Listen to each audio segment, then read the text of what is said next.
Good morning, everybody. So today I am here at one of the local shed companies that is pretty close to where I stay. And as you can probably see, one of them back here right now.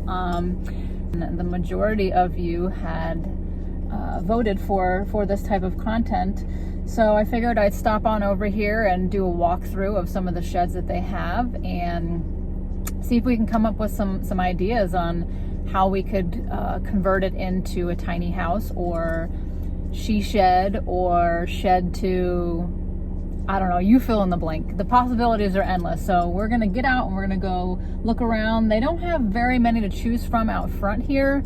I see a lot in the back that they are building, but they're kind of just, you know, very redundant floor plans. So yeah, we'll go take a look at them and see what they got.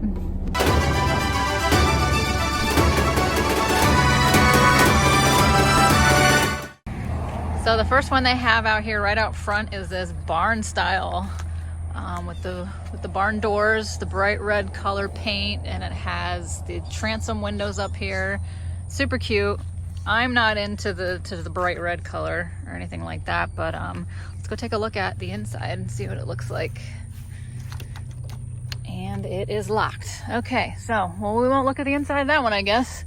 But I can show you the exterior of it. I think it's really super cool to have them transom windows up there. You could create some sort of tiny little loft sleeping area up there. Nothing you would be able to stand up in or sit up in, but you could definitely crawl up there for some kids or whatnot to little sleep in bunk. So let's go over here to this one. Hopefully they're not open today, so hopefully they left the doors open. I got this cute style, which I like the ones with the front porches on them, because you can create a little front porch patio out here with a rocking chair and some plants and some cute stuff like that. And it is open. All right. So here we go. And I'm not sure on the size of these things because they don't have them marked. I know some of the other shed companies that I've been to, there has a big sticker or something right here that tells you all the specs on it, the prices, the sizes, and all that. This company did just kind of show up after Hurricane Ian, so me personally, I probably wouldn't do business with a company that just kind of flew in after a natural disaster, but we're not here to look at that. We're just here to look at sizes and get some ideas and stuff. But let me see if I can walk it to get an idea of size.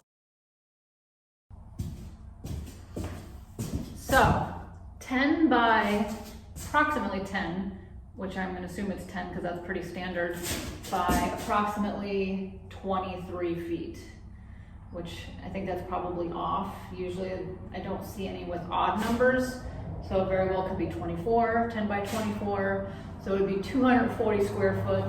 Then you have your bigger loft over here, which I'll show you. Looks like you can even extend it too. They have another, I don't know if this isn't really considered a support beam, it's just kind of put up there, but this loft goes all the way across and all the way back with another window up there. Cute little sleeping area. Up here we have another loft. Let me see if I can get back here and show you a little better. There's another, I can't tell if that's a window or just, oh, it is a window or a vent, I can't tell. But that could be another loft, sleeping loft up there, or storage area. But 240 square foot is a decent amount of space. I mean, considering my micro tiny house, which was only 70 square foot, and I was able to incorporate bedroom, living area, dining, kitchen, wet bath area, all within 70 square feet. So this is like a mansion compared to my micro tiny house, and a mansion compared to the camper that I'm currently staying in. But you can easily, me personally, I don't want to be climbing my butt upstairs every day into a loft to sleep. So I would personally want to have my sleeping quarters downstairs.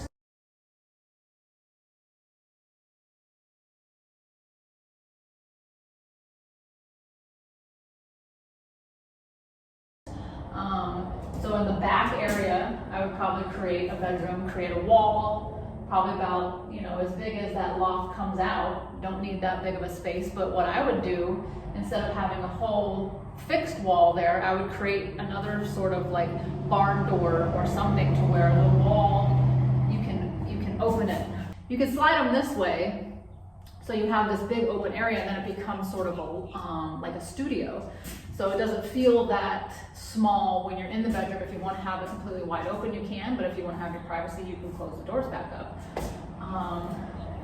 Then, which would be right here, then this area right here, I would have my living area, kitchen, and this area right here, I would kind of do an L-shaped kitchen so that you walk in, you're right by the kitchen, and probably somewhere either, depending on how big you would want your living or your bedroom space, you could create a small little bathroom right here in this area, just a toilet, a sink, and a shower without a bath. There's so many different ways, and you could create a tiny house in this space.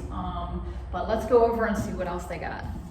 Now, some of the other ones I have down there are pretty redundant. This one is pretty much the same right here. It just has a different top up here. It doesn't have the loft in it, which this one does have the loft. So we'll go look at that one really quick just to kind of show you what it looks like without a loft. And it has different windows in it as well on the sides. You can see here, instead of having these windows all the way around.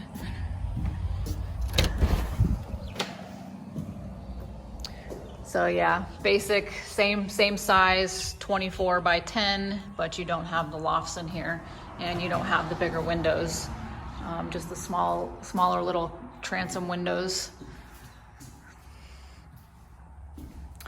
So let's go over here and check out this one, this one is like the one that I had purchased many years ago, probably about, oh God, 6 years ago. And I want to say mine was a little bit bigger than this one. But mine had the curved little front porch here.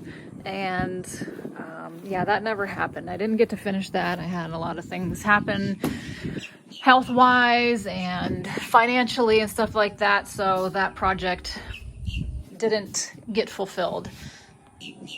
But I really love the big porch out here. There's a lot of space out here to do, you know, a lot of different seating and plants and anything your little heart desires. Even a hammock would be cool out here. I mean, probably over here on this side. You could do like a little swinging chair, or if you did a hammock and you did it from hanging it from up here to over here, that would be awesome. But let's go inside and take a look.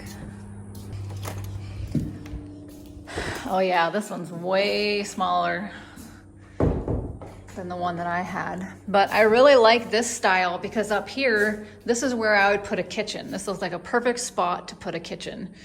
And you have like the little wraparound counters and cabinets, and you can even just take up this whole space for a kitchen. And I think that would be a perfect little area. You could sit here and wash your dishes and look out the window.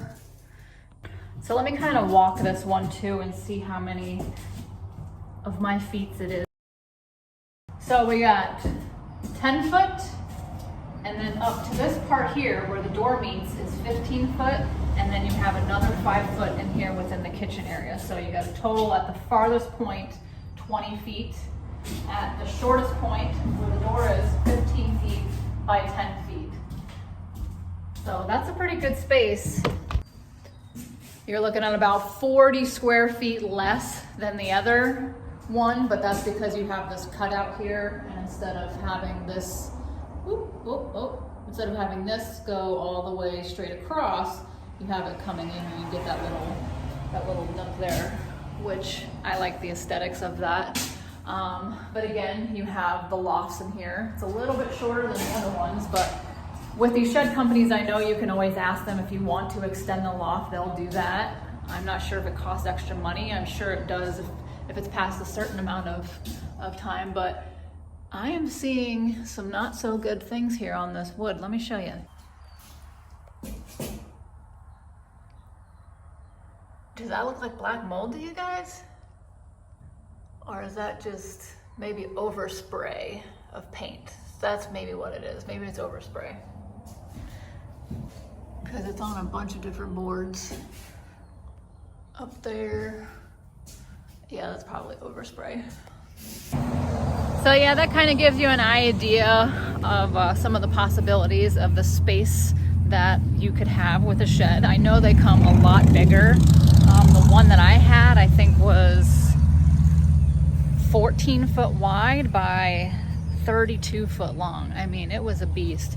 They do have some other styles back there, but they're more just kind of, you know, actual really shed sizes, which, you know, that's possible. Like I said, my micro tiny house is only 70 square feet, so any amount of space is possible to have it where you have all the necessities that you would need to live comfortably or turn it into an Airbnb or whatever the case may be. But there are some also really cool sheds over at the park that I'm at. So maybe I'll see if they would be interested in doing a tour of their spaces to show you guys what they did, and you can also get some ideas from them. I don't know, maybe I'll include it in this video or I'll do it in a different video depending on how long this one is.